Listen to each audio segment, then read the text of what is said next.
Greetings, ladies and metalheads, and welcome to this latest edition of Tales from Outer Space, where I take stories from across the internet and read them for your entertainment. This particular story is called Human Economics, written by Catfish21SM. Okay, class, settle down. I am your instructor for the score. My name is Humpstar. As you know, this is a required course for anyone being placed in a diplomatic-style caste, whether you be working for a governmental body or a corporation in the future. Failing this class literally means to fail at life. This is just how important it is to understand humans. In this course, we will be going over several different factors about humans, their biology, governmental structures, economics, and many more. Though our biggest focus will be on evolutionary economics of the human system. This seems like a complicated word, but in short, it means the basic system of economics was not developed by humans. It was literally evolved by them. Economics are literally built into their DNA. I understand that many of you are wondering what any of these topics might have to do with human diplomacy. Settle down now. I hope all of you are taking notes. We will delve more into this topic in more detail later, but I'm going to give you a very basic introduction now. As you all know, economics at its most fundamental level is a give and take system.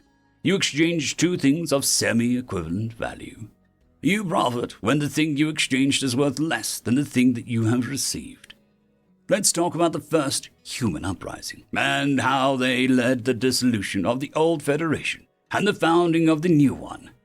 When the humans were still a young species, they had just left their home planet.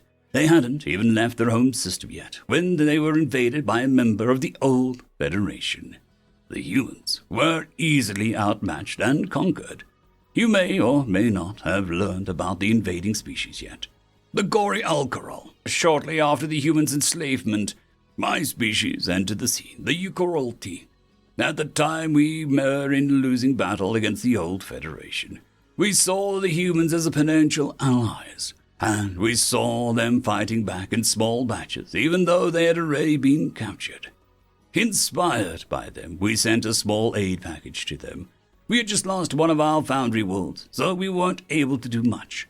But we sent them a small factory ship capable of building weapons and armor, along with an instructional AI and about a dozen soldiers to help them. All of the soldiers that we sent to them died, as expected. Honestly, we didn't expect much from the humans. Maybe that a small uprising with decent weapons might be a distraction to the Federation and buy us a little time. At first, we thought that the plan had failed. It did have a low probability of success, so we weren't surprised by that. The humans didn't seem to be producing weapons or shielding. In fact, they didn't seem to be doing anything with what we sent them. Well, that was until 6 human years after they received it. They emerged from underground with a fully armored military. The gory Alcohol were caught completely off guard and quickly forced off the planet. The humans did not let this momentum go to waste.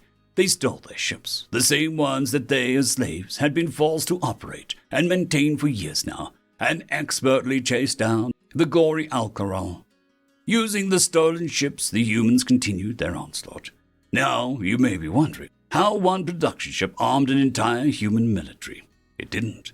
The humans did not produce weapons at all, or armor. Instead, they used the ship to produce parts for other, less sophisticated production facilities.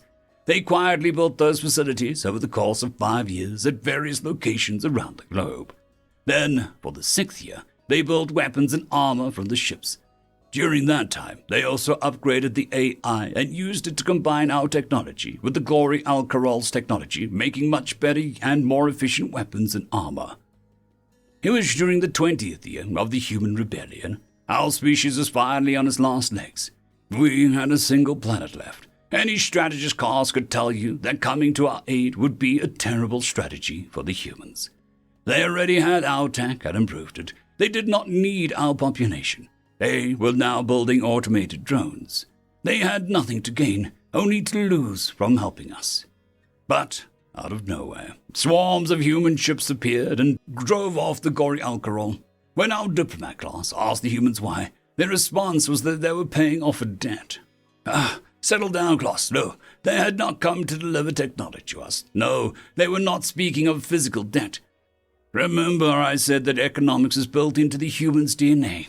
This could not have happened after they started using money. This only could have happened in their evolutionary past, far before any of the currency had entered circulation. What they were paying back was not a physical sum. Instead, it was a concept. Salvation. We saved their species when they needed it most. We provided what little aid we could to help them.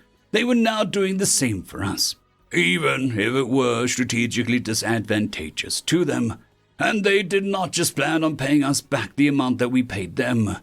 You see, the humans don't just have a concept of equal exchange. I said in the beginning of class that economics is built into their DNA. Economics isn't just about equivalent exchange. It also encompasses more complex topics, such as interest. The humans were paying us back with interest. Not only did they save our lives, they shared their technology. They forged a defensive pact with us. They took back our lost worlds. I see the excitement in some of you now. This is wonderful. Many of you might be glorying about how you can take advantage of the humans using this new knowledge. This is just the first class, though.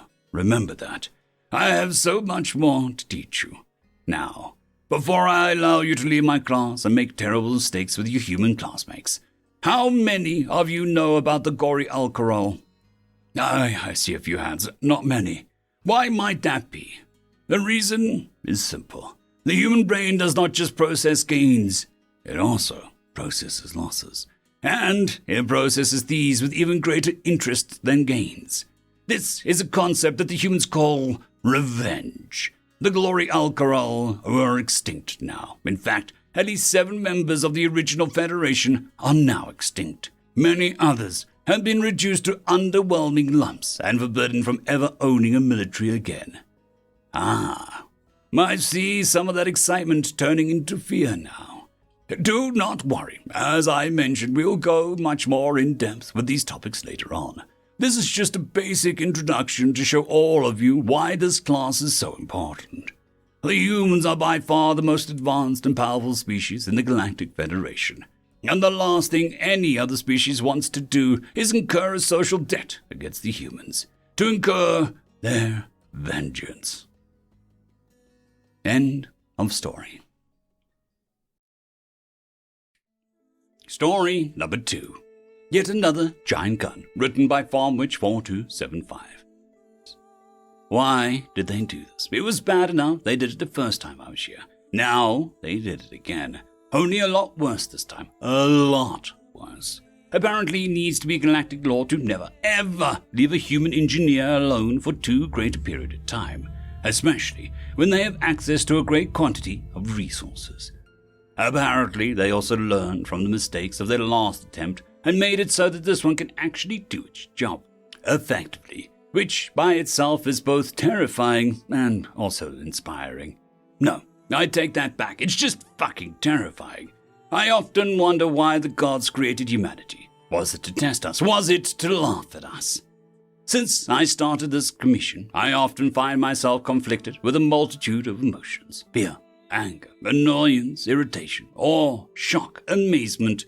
I feel all of this, all of the time, every time I deal with these insane apes.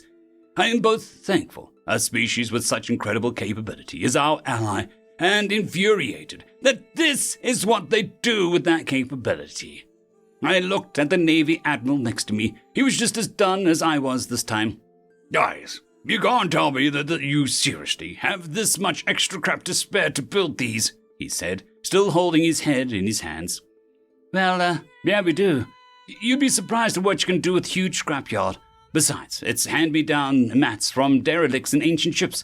It isn't like we're spending billions of credits for it, one of the engineers proudly said, still holding a wrench. But that doesn't mean you know what, screw it. Is this one actually practical, especially at this size, and why 2 of them, he asked. Yes it is, and because reasons, the engineer replied with a smirk. Care to elaborate on those reasons? I asked, finally breaking my momentary despair. Because reasons, he replied sheepishly, and backed away. The Admiral looked at me. "So, you want the first shot, or should I?" he said as he held up the big red button. I sighed, rolled my eyes, and pressed the big red button. I pressed it for 3 seconds, and it let out a sequence of 5 ridiculously rapid bursts, each burst firing 10 of its 7.92-inch shells. The side of the gun had a belt of several thousand of the damn things that the gun greedily sucked up. A massive pit nearby, dug almost a half-mile deep, caught every shell that expended, each one hitting the ground with a hollowing clang. The gun itself let off a sound that was more than deafening constant roar of fire, rather than a singular explosion and its massive booms than the first one they built. The firing platform they built perfectly absorbed the recoil the gun had, a combination of both its giant bipod stabilizing it and a massive mechanism holding it firmly in place. It was a machine gun from back in the day, apparently a gun that was responsible for the most casualties in a single battle. Now I understand why. The atmosphere warped and twisted as the gun fired its shells, shock waves from the barrel making the atmosphere angrily twist and swirl around it. I pressed the button solid for 20 seconds. It fired full auto this time, letting out a massive blast of its shells. Too many, too fast to even count. 20 seconds of deafening, merciless fire. By the time it stopped firing, a pit for the shell casings was half full. One of the engineers approached us and smiled. "Cool, huh? MG-42, Hitler's buzzsaw," he said with a smirk. "Well, yeah. How often does the mechanism in the barrel need to be replaced with this one?" I asked, aware that my ears were now ringing ever so slightly. Never. It can handle full 2,000 rounds full auto fire. We have a slightly more sophisticated and less flashy way of working with this one. Simple load and fire, usually box mag. Sometimes the belts get stuck. Can pretty much use it any way we need to. The barrel and the majority of the assembly is made of nanocarbon, which is starship material, which means that this thing can handle almost anything. And check this out, he said as he stepped back. He depressed some levers and set some switches on a control panel. The entire assembly moved up by about 20 feet. The platform holding the gun swiveled left 20 degrees, then moved up, aiming almost completely upwards. This one can actually be used for planetary defense, unlike the Garand we built. This one can actually fire at ships. We actually tested it on the Talistaran Dreadnought, he said with a sly smirk. I snapped my neck to look at him so hard I swear I broke something. "You what?" Myself and the Admiral both said at once. He simply chuckled and pressed a button. A television screen appeared out of the platform and played a video, while the humans were busy calibrating their giant gun. A Telastrian Dreadnought, one of the largest and most heavily armored warships in the 12 races, appeared and attempted to take their star system. They didn't get very far as the gun fired a full burst of 700 rounds in quick succession. A veritable beam of solid projectiles coming from the planet's surface. Any ships of any kind would fail under these conditions. I watched in terrified awe as the Dreadnought started being pelted by streams of hundreds of projectiles. The shields failed, and the armor was now denting, paint scratching, and turrets being blown apart by explosive shell impacts. The television also had audio, and I cradled my head in my hands at the sounds of the crew panicking, believing that they were under attack by a massive fleet. When the stream of bullets finally stopped, the Dreadnought was held together by wishes and good vibes, barely functioning as the ship's captain opened the comms and begged for surrender. We were going to just turn it into Swiss cheese, but we kind of ran out of ammo. That was the first firing test. It did pretty good, but we fixed a few errors and made it better," the engineer said, smirking. "Crazy damned humans," a gravelly voice nearby said. The Admiral and I looked to our right, now noticing the Telastaran Admiral Kohukuru, flanked by 2 legionnaires, his 4 hands in cuffs. "Kohukuru? God, this is embarrassing," I said to him with a definite smirk. "Gods above, please tell me they didn't do anything more than this. I don't think the galaxy can stand it," I yelled out in frustration. "So, does that mean you don't want to see the 8-inch GAL ATCIWS we built then?" End of story.